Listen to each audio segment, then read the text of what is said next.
Hey, what is going on, guys? Lon here from Android Authority.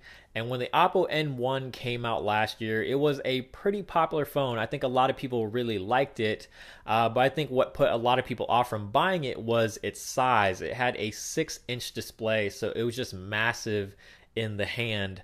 But if you loved everything about the original Oppo N1, you just wished it was a little bit smaller, Oppo has the perfect solution for you.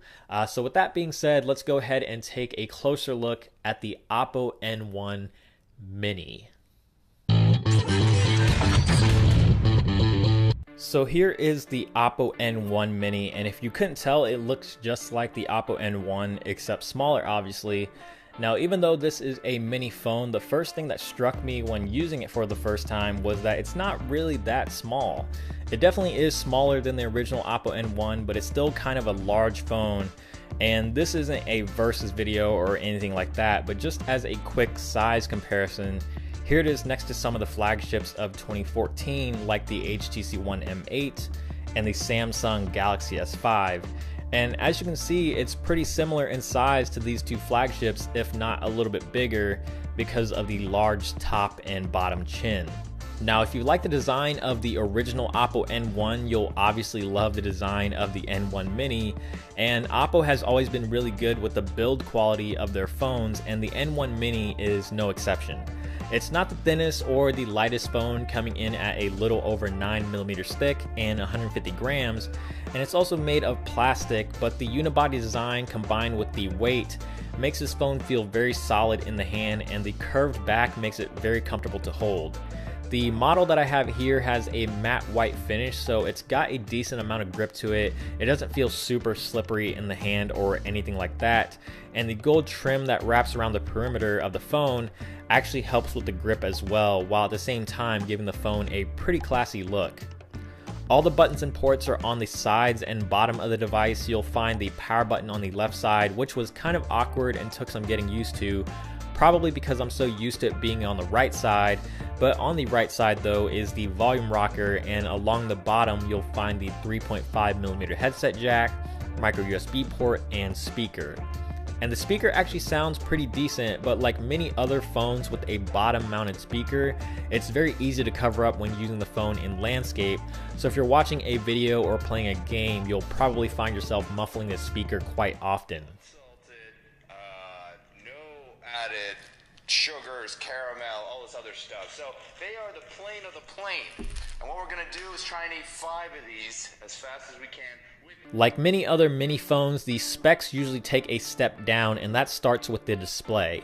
It's a 5-inch 720p LCD display instead of the 1080p like on the original N1, but it's got a decent PPI, so it actually still looks pretty sharp overall.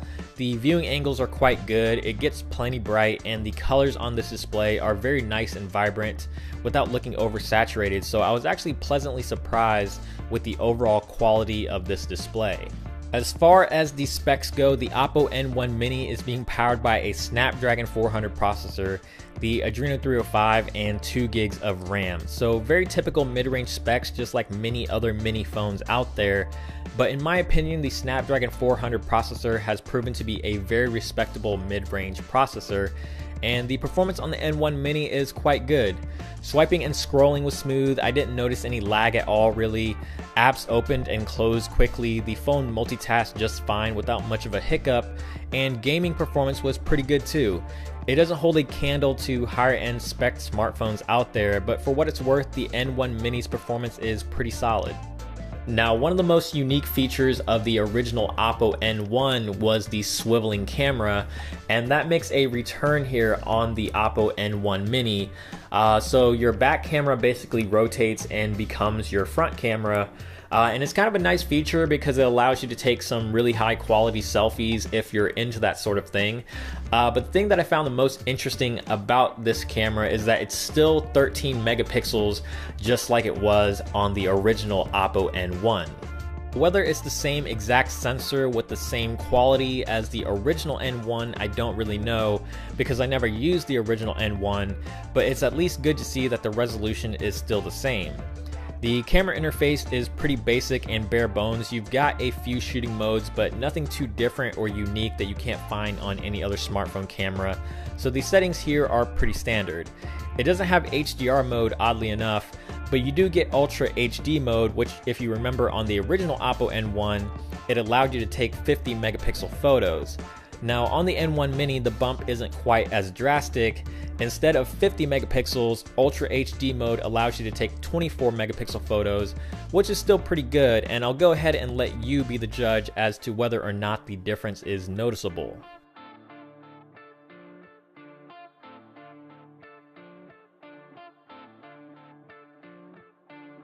As far as the rest of the picture quality goes, this camera is actually a pretty decent shooter. Given the right lighting conditions, photos came out looking sharp and crisp. Colors looked really nice, they didn't appear washed out or overly saturated, and dynamic range is not too bad either, so I was able to achieve some pretty well balanced shots.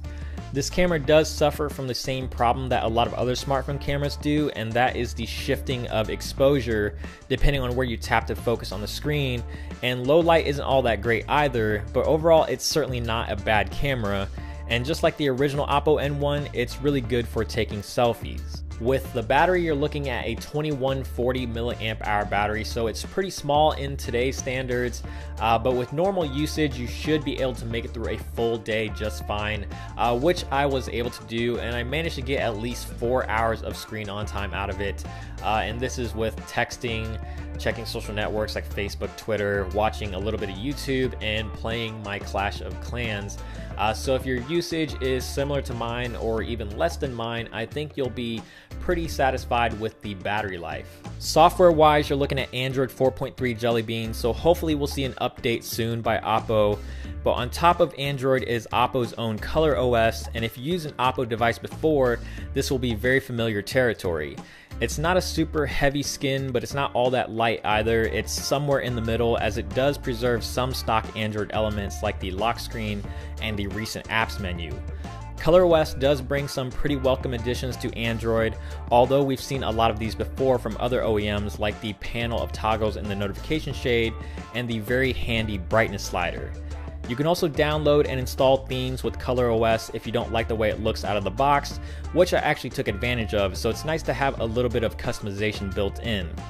Oppo's screen on and screen off gestures make a return here as well, so you can use the pre-built-in gestures to open the camera or turn on the flash, or you can create your own custom gesture to open any application of your choice.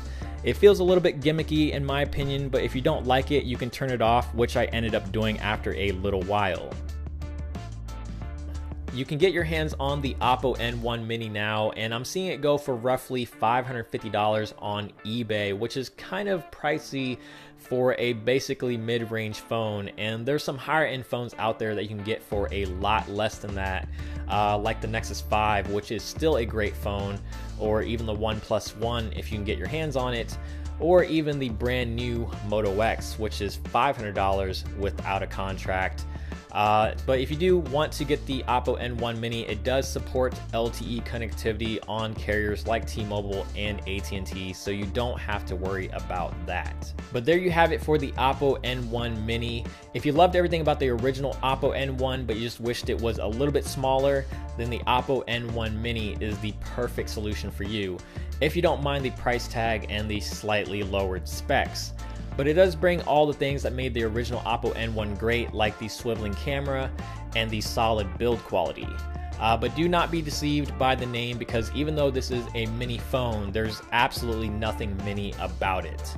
Anyways, thank you so much for watching, guys. Hopefully you enjoyed this review. If you did, please give it a thumbs up down below, and also subscribe to the channel, which is also down below. And once you're done doing all that, make sure to check out the website at androidauthority.com, because we are your source for all things Android.